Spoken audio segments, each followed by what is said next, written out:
Assalamu alaikum wa rahmatullahi wa barakatuh. Inshallah, as we enter these halfway point through Ramadan in these upcoming few nights, and we're continuing with our list of du'as. Before we get to today's du'a, I wanted to talk about one hadith of the Prophet Muhammad sallallahu alaihi wasallam. The Prophet sallallahu alaihi wasallam said that "An-nasu kama'adin al-fiddati wal-dhahab," that human beings, me and you and everybody that's ever lived, are like mines of gold and silver. And this hadith is used to explain a lot of things, but one of the things is the potential that every single one of us has. Because a mine of gold and silver, when you go there, you don't just take the gold out, you don't just take the silver out. It takes a lot of work. It takes a lot of cleaning, a lot of processing to get that piece of jewelry that you're going to get from that mine. There's a lot of people, a lot of blood, sweat, and tears go into that. And the Prophet Muhammad ﷺ said that us human beings were the same way. Each of us has infinite potential. Each of us has potential to be gold and silver in our own right. But what we need is that processing.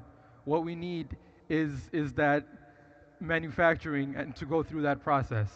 And the way that Allah subhanahu wa ta'ala puts us through this is by putting us through different trials and tribulations.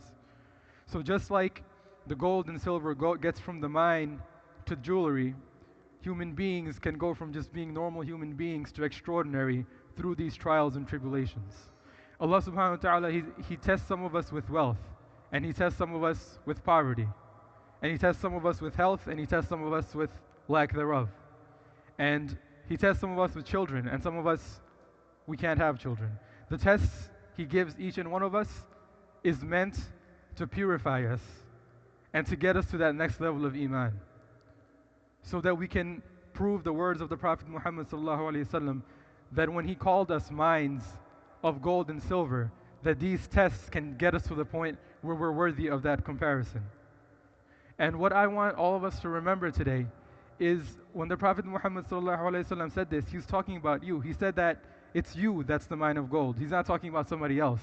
He's talking about me and every single one of you, that we all have this potential. So when you're in this month and you're thinking if you're good enough for this, or if you have what it takes to go the extra mile and get the most out of this month, remember the comparison that the Prophet Muhammad ﷺ made of you. That if you can get through everything that's presented before you, the trials and tribulations, you will come out stronger at the end of the day. And this is something that happened to the nations before us. And this brings us to our dua today, which is from Surah Al-A'raf, which we recited a couple of weeks ago, and it brings us to the story of Banu Israel, who we knew were tried heavily.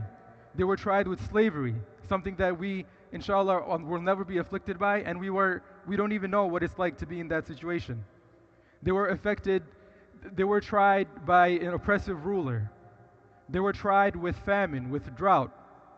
And in that time, when they're losing hope, they were taught this dua that we'll learn today. It's Anta waliyuna faghfir lana warhamna wa anta khairul ghafirin. They were told to ask Allah that, Allah, you are our wali.